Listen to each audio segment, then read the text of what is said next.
Hello guys, welcome dito sa House and Lot Finder PH. Andito ulit tayo sa Idesha Lipa, which is 2025 vlog natin ng bahay na si Gaia. Samahan niyo ako dito na i-review yung bahay na to. Let's go!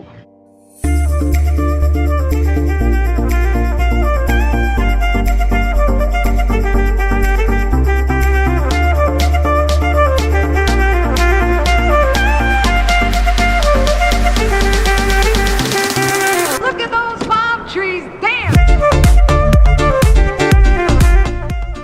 So nandito nga pala tayo sa Gaia na bahay. Hindi siya ginaya. Gaia lang pangalan niya. Wala siya originality. Okay, joke lang. Okay, Gaia. G-A-I-A. So dressed up unit to, guys. Meron din tayong along this video, papakita natin yung anong itsura kapag ang kinuha mo is yung bear type. Kasi mas mura yung bear type, syempre, at complete type, ito papakita namin sa inyo. Ito na yung makikita natin sa ating kukuhanin. Pagka complete type yon. So mas, sa akin guys, advice ko lang, kapag, para sa akin di naman ganong karamihan yung pera. Ang kukuhanin ko lang, syempre, yung bear type. Yung papakita ko din sa inyo sa video to. Kasi mas makakatipid kayo kapag kayo ang kumuha ng inyong contractor. Kasi kasama na sa ininterasan, yung ating mga nilagay sa loob. Pagka kinuha natin is yung complete type. So, at least magkakaroon pa rin ng idea, iwas hassle kung gusto nyo na paglipat nyo, wala na kayong papagawa. Ito na yung kukuhanin natin, complete.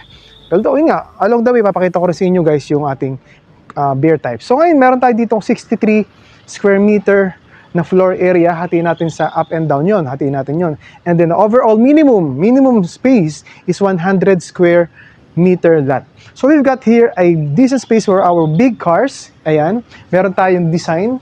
Maganda yung design niya kasi own siya ng Pilipino. PA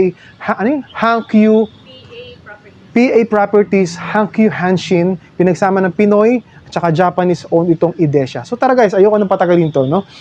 We've got a cut here. Hindi siya kasama.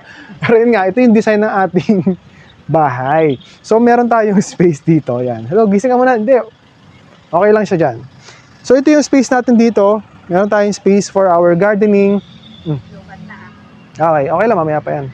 Meron tayong space for our garden, and then yan, meron tayong space dito sa giliran natin, meron tayong sliding door dito, yan, para access natin yung ating lanay, para, let's say, pwede lang maglagay ng garden dyan. So, meron tayong mga abang na 4-hour aircon, so kitang-kita naman natin guys, no?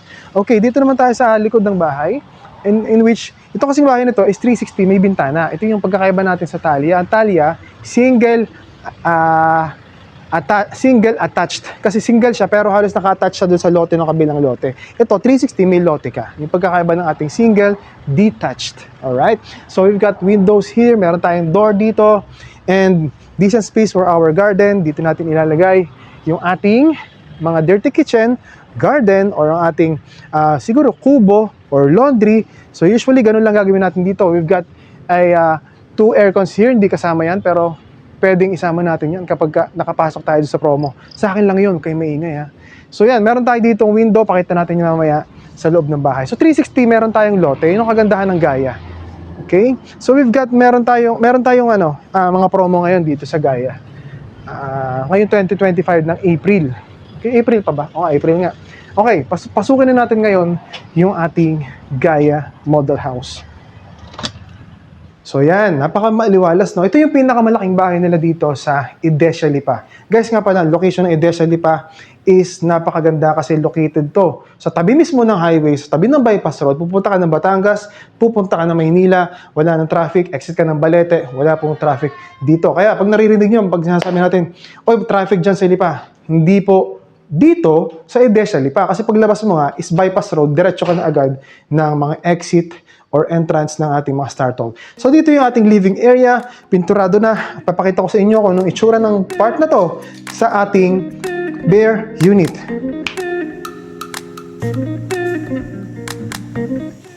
Okay, so nakita niyo yung pagkakaiba ng dalawang yan. Tiled, pinturado, yung isa bare na bare talaga guys. So guys, samahan nyo naman ako dito sa ating under nating staircase. You've got an idea here, kahit complete yung kukuhanin natin, hindi pa rin kasama tong design na to. Ito is interior design, although pinturado na siya, may tiles na siya. Pwede natin tong gawing study area, or kung marami kang gamit, syempre mga Pinoy, hoarder yan mga anik-anik. Pwede natin tong gawing storage area. Okay, so pwedeng study area. So maganda lang yung accent kasi pwede siyang gawing study area. Dito naman tayo ngayon sa ating dining area na mayroong access sa ating sliding door sa right side ng ating bahay. Dining area where we catch up after a busy day. Yan. Which is meron tayong granite top, meron cabinets na kasama, meron tayong cabinets, and dito natin ilalagay yung ating mga, syempre, lutuan, meron tayong window dito, pwede natin lagyan ng, meron tayong range hood na pwedeng magandang mga usok pag nagluluto tayo dito sa house. So, meron tayong access sa labas, sa right ng ating bahay, sliding door yan, and idea, pwede natin ilagay yung ating ref dito. So, we've got here, cabinet, kasama na lahat nakikita natin dito, hindi lang yung mga appliances talaga. Okay, so guys, visit natin ating first toilet and bath. So gusto ko yung design ng toilet and bath ito kasi gray siya. Mahilig ako sa gray kasi napaka-minimalist niya, industrial siya. Though, ito is PVC, we've got a complete, tawag dito mga bathroom fixtures. Shower head na rin, shower siya.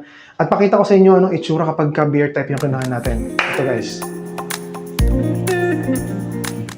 So yun yung pagkakaiba niya, no? Hanggang dito na yung so ganito na yung design kapag complete, kapag bear type, ay ngayon nakita natin. Marami ka pang ipapagawa. So kung iwas hassle, mas mahal nga lang, complete na yung kuhanin natin. So yan guys, meron na siyang lavatory dito, meron pa siyang, maganda guys yung pagkakagawa ng tiles niya, nakalubog to para hindi pupunta yung tubig doon. So siguro pretty standard naman yun, pero ang ganda pa rin na yung tiny details ng bahay na to, talagang, ang ganda niya, hindi siya makintab. Para industrial talaga yung design niya. Okay, dito naman tayo sa ating access ng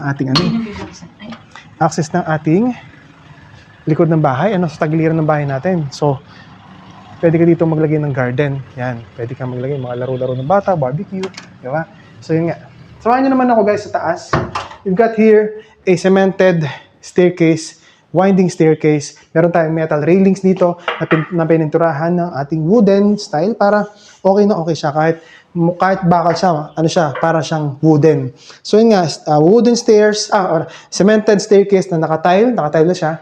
And then, tara guys dito. Meron tayo ditong second winding area which is napaka-safe kasi ang lalaki ng ang laki ng mga space niya para sa akin 5'9" ang pero kasya yung sapatos ko. Yung pa ako. So space ayun. So yan, dito naman tayo sa ating second floor. Alright, so bago yung lahat, pakusuhin muna natin yung ating common toilet and bath, second toilet and bath ng lahat ng kwarto. Tara, guys. And meron tayo dito extra na bintana para din sa ventilation ng ating second floor. Tara.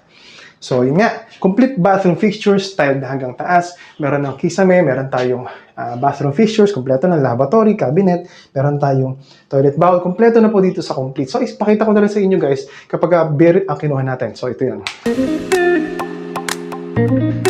Ayun, so yun ang pagkakaiba niya guys, no? Iwas hassle pag complete and kayo na magpapagawa, mas makamura kapag ka-beer type. So yun nga guys, kita natin, tiled na hanggang taas. May ilaw, maganda yung ilaw natin, nakakob na yung kisame natin, and so on. Okay? So dito naman tayo sa ating mini corridor, accessing the first bedroom muna. Sa first bedroom, ito yung pinakamaliit na bedroom natin para sa ating mga anak. Let's say para sa mga anak natin, pwede natin gawin itong double deck or bunk bed. You've got a sliding window dito magkabila. And ito guys, idea lang to, yung cabinet na to.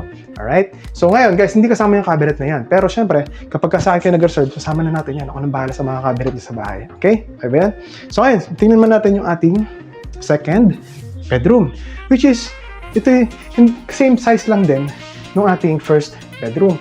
Meron tayong nag-iisa dito bintana, pwede natin gawing bunk bed or pwede natin gawin na guest room itong part na to o kaya sa mga kasi medyo hindi siya ganun kalakihan para maglagay ka pa dito ng so pag maglalagay ka dito ng table, study table, hindi ka na makakalakad. To be honest, dito ganun kalakihan. Ito mas maliit pa actually pala to doon sa una natin pinasok kanina. So ito, hindi pa rin to kasama. So maluwag-luwag pa to kapag ka, So ang suggest ko dito guys, kung ganun lang din huwag niyo lang lagyan ito. Para meron kang study table dito, lagyan mo lang sa dito ng cabinet sa taas. Uso naman yun Actually, napagawa kami sa bahay ng ganun. Nasa taas yung hanging lagay ng pinaka natin, dresser natin, mga damit natin. So tingnan natin ngayon ang ating master's bedroom. Okay ba yung So ito yung pinakamalaki nating pinakamalaki nating bedroom, master's bedroom. Okay, so makikita natin, queen size bed, kasya dito. Third bedroom too guys.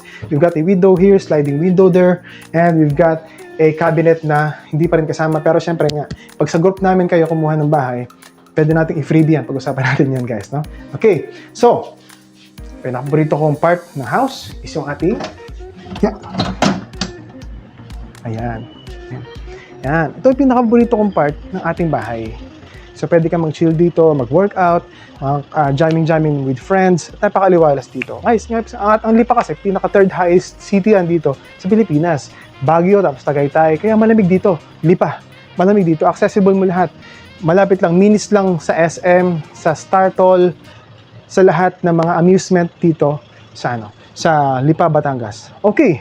Maraming salamat guys sa panonood ng bahay natin, sa review ng ating Gaia. Okay? And next week, babalik kami dito para sa Thalia.